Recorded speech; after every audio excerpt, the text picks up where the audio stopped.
네, 국민의힘이 내일 당원 대표자 회의인 전국위원회를 열고 한동훈 전 장관을 당의 비상대책위원장으로 공식 임명합니다.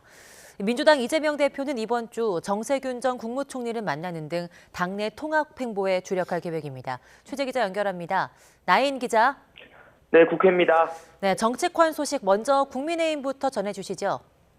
네, 국민의힘은 내일 오전 10시 당무에 관한 주요 사항을 심의 의결하는 전국위원회를 온라인으로 소집했습니다. 전국의 당원 대표자들이 ARS 투표를 통해서 비상대책위원회 설치 안건과 한동훈 비대위원장 임명안을 의결할 예정입니다. 한동훈 전 장관은 지난 21일 비대위원장 후보자로 지명된 뒤 공개석상에 모습을 드러내지 않고 있습니다. 내일 정식 임명이 되면 취임 일성과 함께 비대위원 인선 같은 향후 구상을 밝힐 것으로 보입니다. 한 전 장관은 취임하자마자 산적한 당의 현안을 맞닥뜨리게 됐습니다. 일단 당면한 과제는 본인과 당연직을 제외하고 최대 12명까지 인선할 수 있는 비대위원을 젊고 참신한 인물들로 채우는 것입니다. 이번 주 금요일인 오는 29일까지 인선을 마치고 총선을 100일 앞둔 새해 벽두부터 비대위가 본격 활동에 들어가야 한다는 게 당 내부 기류입니다. 하지만 이에 앞서 당장 모레인 27일에는 이준석 전 대표가 탈당 선언을 할 것으로 보이고 다음 날은 김건희 여사 주가 조작 연루 의혹을 비롯한 민주당의 쌍특검 법안 처리가 예고돼 있습니다.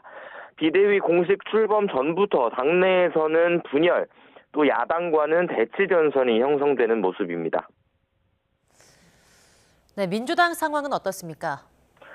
네, 민주당 역시 분열과 통합의 갈림길에 서 있습니다. 신당 창당을 시사한 이낙연 전 대표가 제시한 당의 쇄신 시한이 연말까지였던 만큼 이번 주 이재명 대표의 통합 행보가 주목됩니다.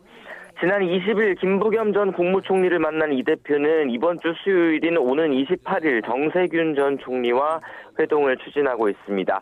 어제 정세균 전 총리와 김부겸 전 총리가 비공개로 따로 만나 총선 승리를 위해선 당내 통합이 필요하다는 뜻을 모은 것으로 전해졌는데 이재명 대표에게 어떤 조언을 건넬지 관심이 쏠리고 있습니다. 문재인 정부 두 전직 총리가 최근 당 분열 양상에 거듭 우려를 표하고 있지만 이낙연 전 대표와의 간극은 좀처럼 좁혀지지 않고 있습니다.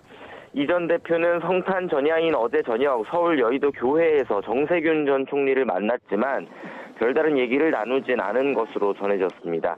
민주당의 내홍을 잠재우기 위해 이낙연 전 대표까지 문재인 정부 시절 이른바 3총리가 회동할 거란 전망도 나오지만 이 전 대표는 그렇게 구체화한 내용은 아니라고 선을 그었습니다. 이재명 대표는 물밑에서는 비주류 의원들과 소통 창구를 열어두고 이낙연 전 대표와의 만남도 계속 추진하는 것으로 파악됐습니다. 하지만 이재명 대표의 사퇴를 전제로 통합 비대위를 구성하라는 이낙연 전 대표 측의 요구를 받아들이진 않을 거란 관측이 지배적입니다. 지금까지 국회에서 전해드렸습니다.